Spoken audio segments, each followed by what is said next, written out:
Welcome to the Seller Roundtable e-commerce coaching and business strategies with Andy Arnott and Amy Wees. Yep, so just prepare for that. And now there are partners that you can utilize for Seller Fulfilled Prime. So there are partners like Deliver, like ShipStation, I believe, helps you with making sure you get that 2-day delivery. ShipBob is a fulfillment center type of service that they have fulfillment centers all across the country. And so you can send your inventory in and they will make sure that you have that 2-day delivery. So a lot of these different services like Deliver, for example, that's with 2 R's, they allow you to get that 2-day shipping badge. So if you're selling on Walmart or you're selling on Amazon, whatever, you can show that 2-day shipping badge. You can guarantee that 2-day delivery.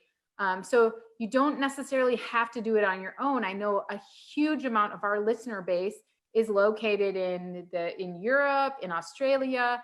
So I know you guys are wondering, well, what the heck, guys? We learned about this Amazon thing. We've been selling on Amazon.com and now we are not in the US. We can't, do that. So now is the time to start making calls to warehouse facilities. Now is the time. Some warehouses offer pick and pack.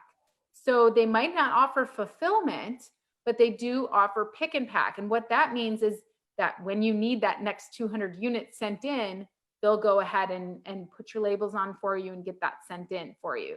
So make sure if you are limited and you want to get, because if you leave your stuff in China, right? If you leave your stuff with the supplier, I love that hack that Andy taught us about that. But during Q4, you may want your stuff closer. You may want to be able to get it there quick, right? And right now with air shipments have really screwed everybody up.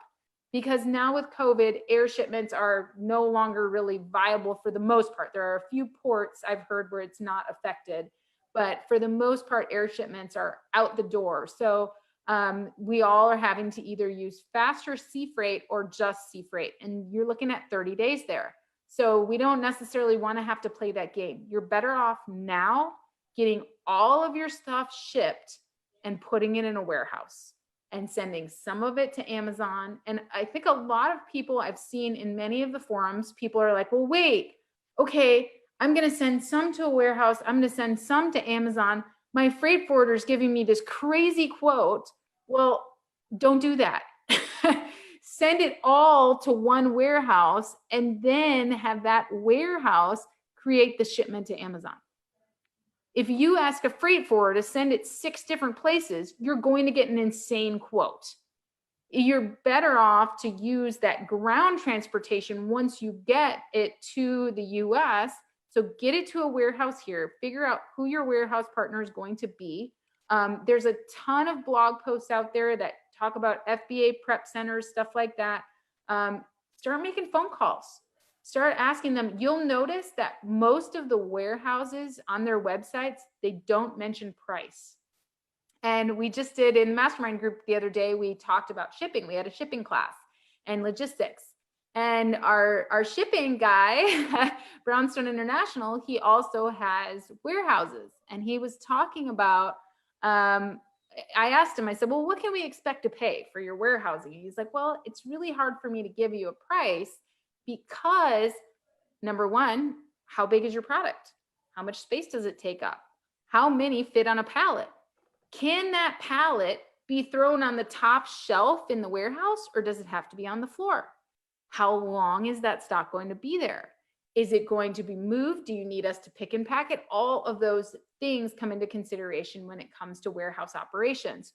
So when you start going onto these websites and looking for warehouses, don't be concerned if their pricing is not necessarily upfront and they want to get on the phone with you and get a quote with you because they don't know about your product. And they're probably getting a lot of calls right now. So make those phone calls, find a warehouse and logistics partner and get your products to the US. And then the other big question that we've been getting is, okay, Amy, well, where do I pick the warehouse? Does it need to be located in the middle of the country?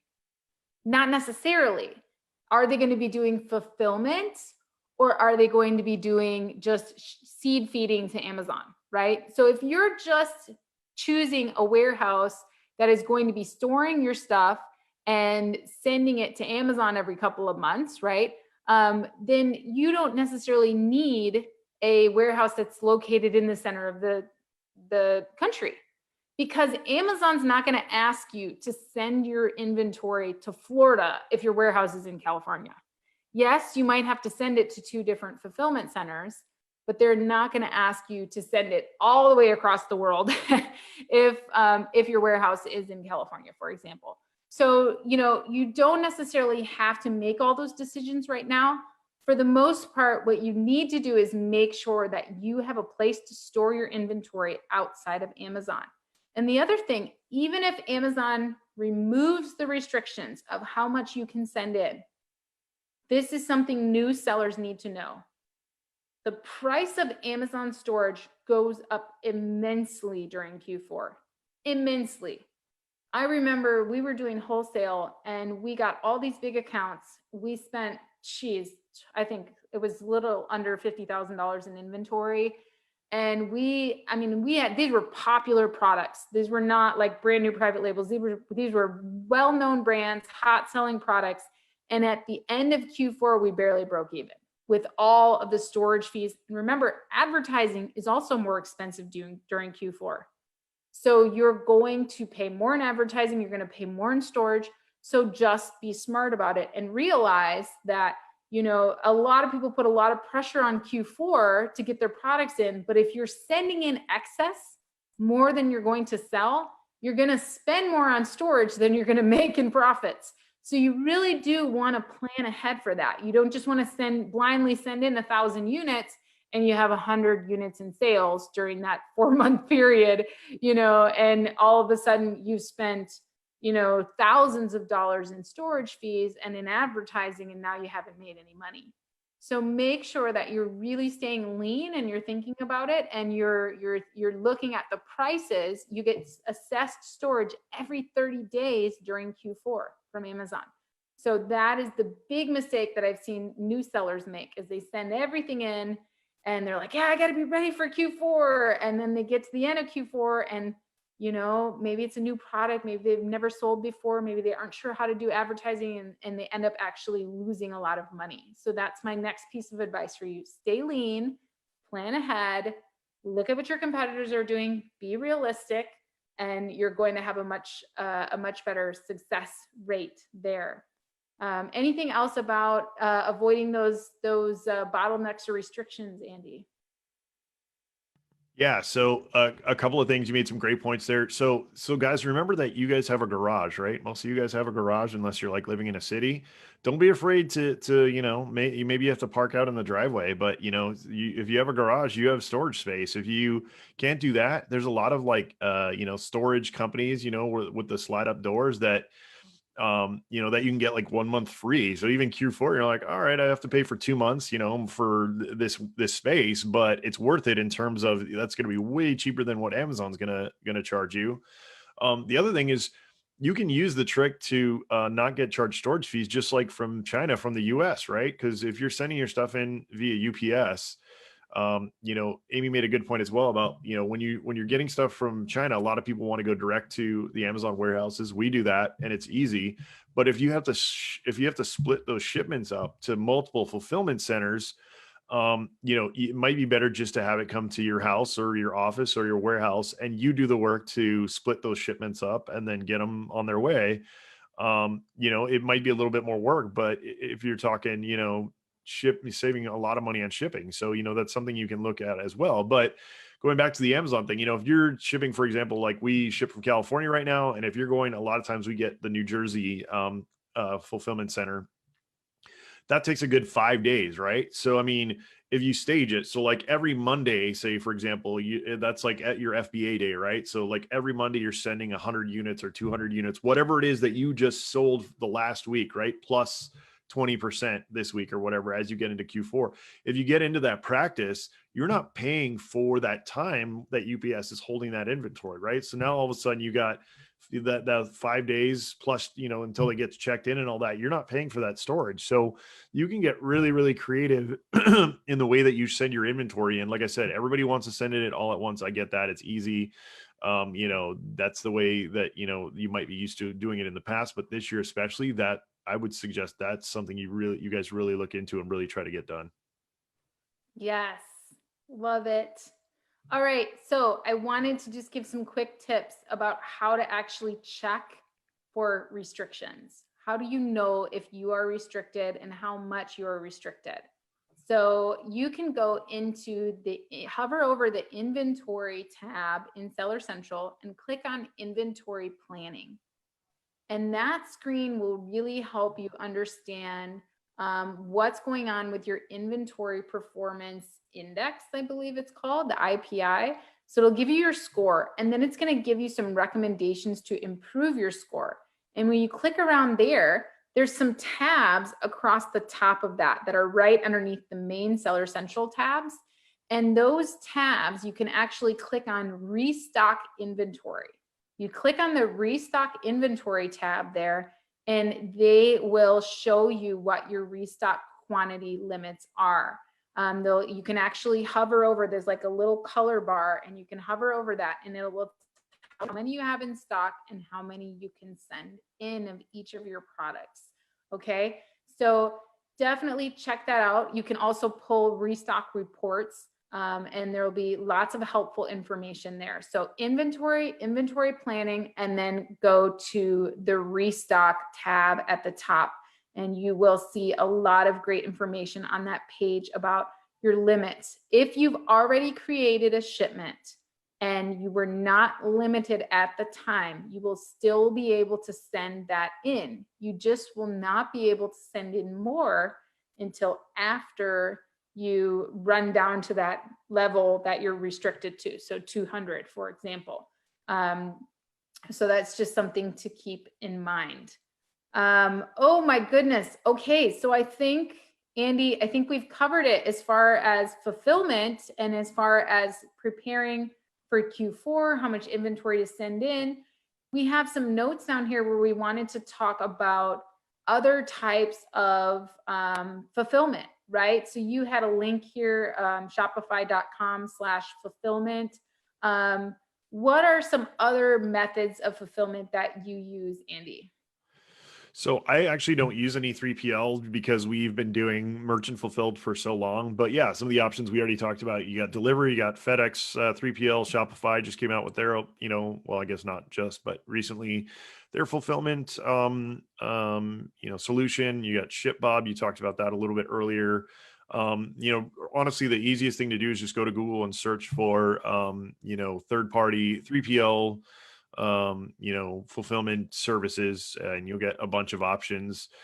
Deliver is the one I hear of the most. Like I said, I've never used any of them personally, so I can't give you any personal recommendations, but that's what I've heard. Deliver is, one of the most popular.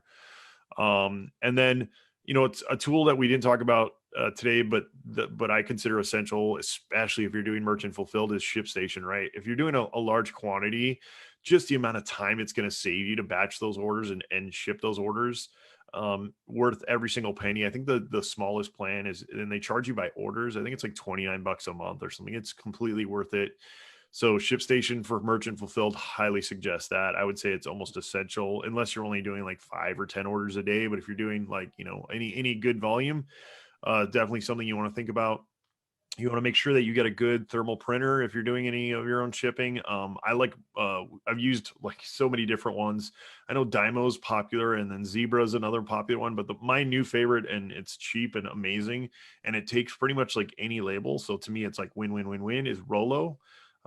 It's a Rollo thermal printer. I think they're like $150 ish around there, but super fast, does a great job. Will take all different sizes, easy to load, like by far the best that I've used. And we used our Brother black and white laser printer for all of our labels, and it works really well. So it's not a specific label printer, but we just get the full size label sheets and it prints them right out. And yeah, so that's, if you don't have a thermal printer yet, you can use your regular, letter sized printer. And so, yeah, we do use that. But yeah, when you're going to get ready to step up your game, when you got 700 SKUs like Andy, you might. Yeah. Well, yeah. you So might we be- like, yeah, we like that because not only does it print the label, but it prints the packing slip, it's all, and it's just like, it's like when we print labels, like I think last year I posted that video of like that, thermal, like that's what it looks like when we print labels. So we, we can ship easily 100 orders a day. So definitely essential for us. But yeah, if you've got the scale, you're definitely going to want to invest in some tools that are going to save you time and effort. Yes, I would agree. And then you were talking about just some basic supplies, in terms of, making sure you have enough to, bubble wrap and poly bags. And we have a like little thermal sealer where, it's like you pull the plastic and you push down on the seal. We have a shrink wrapper. We have, just the basic things for if you have to repackage something. If you get a return and you're ready to flip it and turn it back around, well, some basic repackaged supplies, tape, boxes, shipping boxes. Usually there is packaging companies like right local in your town where you can find really great stuff. Bubble Fast is another really great website to get shipping supplies and stuff like that. But you want to make sure that you have that kind of stuff in stock if you're going to be doing merchant fulfilling. Yes, for sure. I'm not an expert at merchant fulfilling. I do merchant fulfill a few of my products, but I don't have as many SKUs as Andy does. I'm not even close, So for me, it's pretty manageable because, I know what generally sells, how many sell a day, that kind of thing. So it's very easy. But another thing for you, if you live in the US, open up an account with UPS. So many people have asked me, Amy, how do I shop? If I'm selling on Etsy, if I'm selling on some of these other platforms where I can't use Amazon multi-channel fulfillment, how do I shop shipping rates? So there's a website called pirateship.com and you can shop shipping rates there, but sign up with UPS, get a business account with them. We have a business account with UPS and FedEx, and their rates that they give us are better than what we get from Amazon through them, right? You know how Amazon offers discounted shipping through UPS. We get cheaper rates with our business account with them. And then when you have a business account with them, they will actually come to your house and pick up your shipments every day. So we log into our online portal and we say, yep, we got a shipment ready for you today. And the UPS guy comes and he loads them up every single day, all of our shipments. So we don't even have to leave the house right now. I remember when we first started fulfilling our own stuff, we would be dropping it off at the postal service. We would be dropping it off at UPS, that kind of thing. And so we don't even have to do that anymore. It's very easy. We just print our labels at home. We stick everything on. We run to our warehouse in the morning, bring everything over, stick our labels on, stick it out the front door, put in an order with UPS, and we're done. So definitely kind of learning some of that. Learn from your retail arbitrageurs. They will teach you, our ladies over at Ladies of FBA, Jess Hill, she can teach you all about how to do that kind of stuff and how to sell on multiple channels. Even if you're a private label seller, if you've never merchant fulfilled before, learn from the arbitrageurs because they know what the heck they're doing. So that's how I learned, was starting with retail arbitrage, and it's really helpful to understand, because these people move some inventory. So it's pretty cool to learn from them. So don't be afraid to do that, to try out merchant fulfilling some of your stuff. It's very, very easy to list your stuff merchant fulfilled.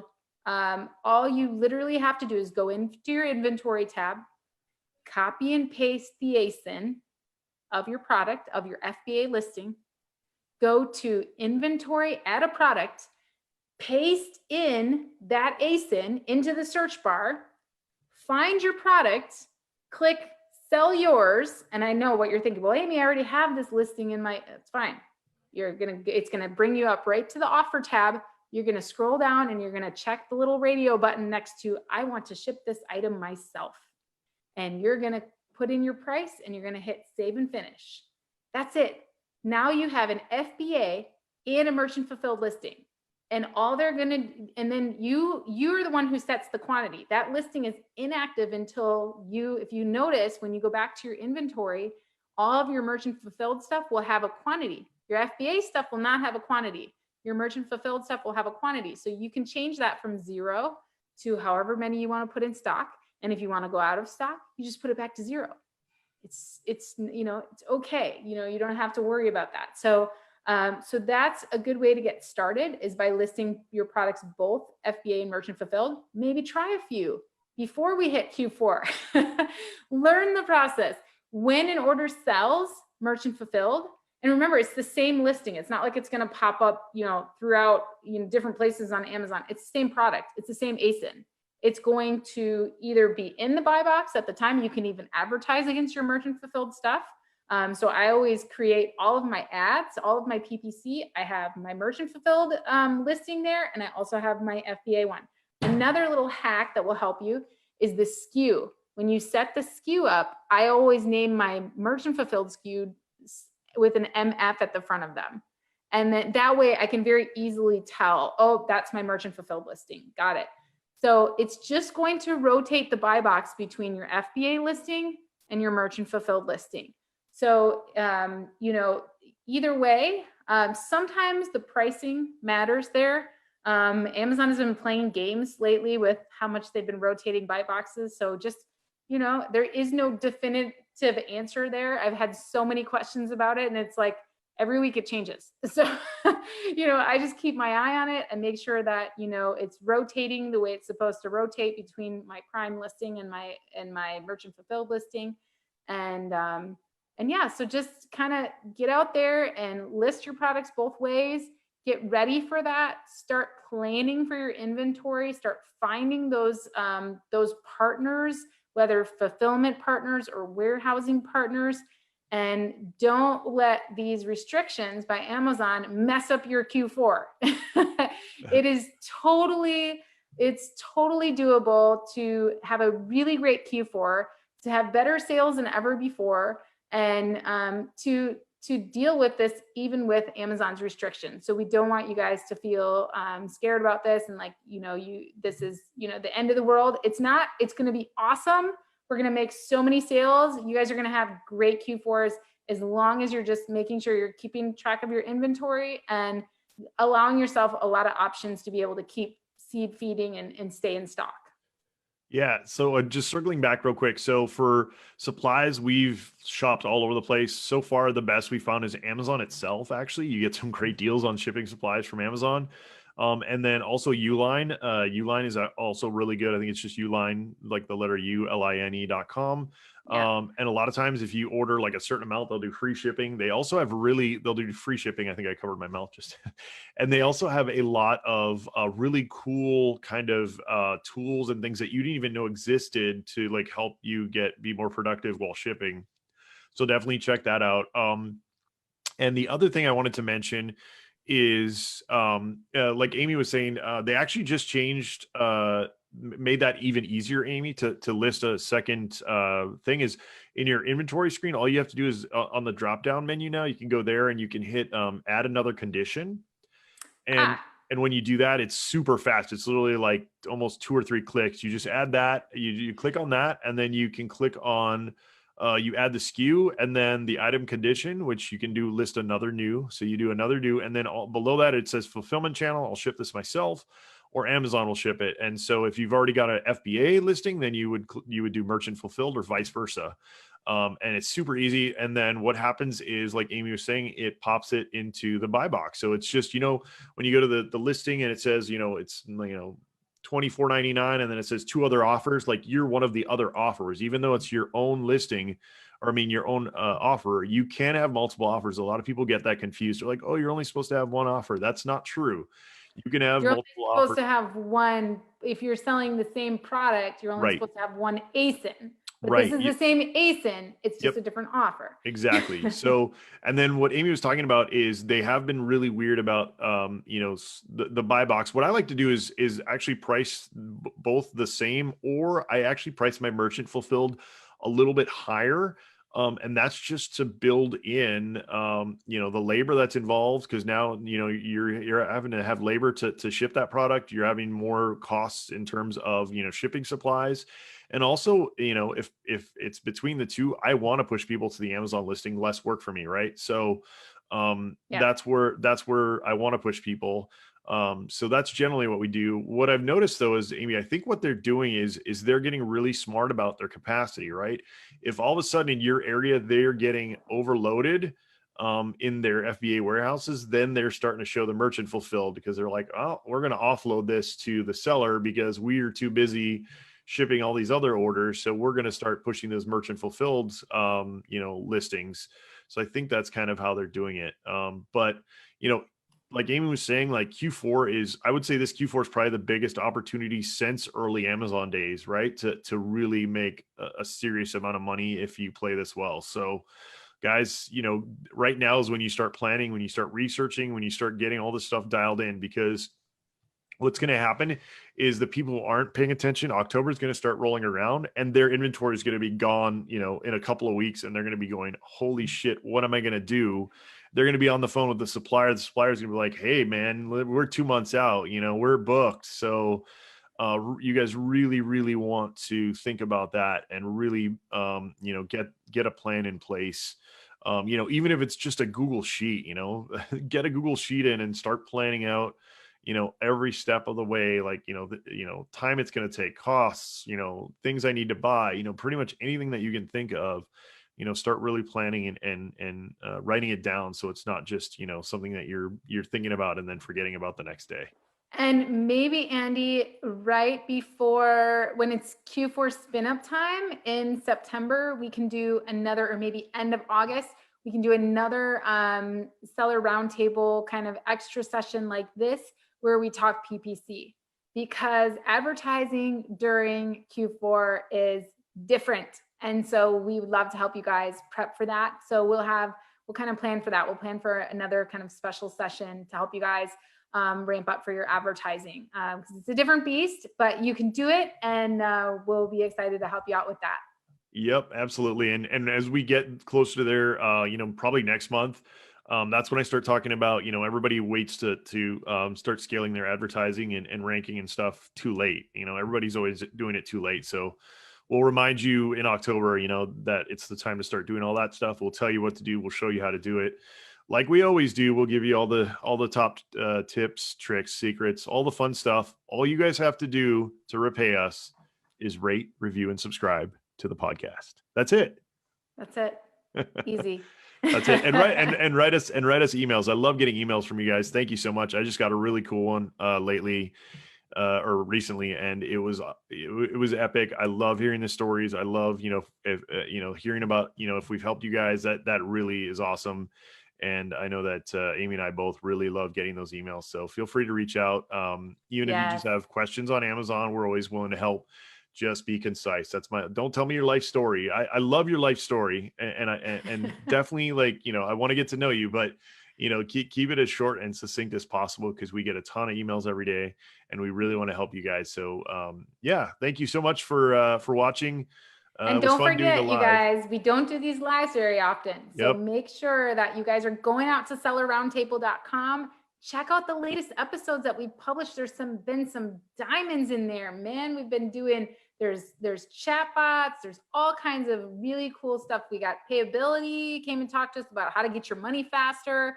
A bunch of really, really great episodes we've had lately that have been published to the podcast recently. So get out there and listen to those. And as Andy mentioned, rate, review, and subscribe, and we'll see you guys next time. Have a good one, guys. And remember, join us live if you want to be in on the convo and ask us questions. Like Amy was saying, we don't do these live on all our social very often. So make sure you guys join us. You can ask questions live. We stop the recording, we stop the live, and then we just help whoever's here. So make sure if you guys need that help, we're here to help you guys. And thanks again. We will see you next time.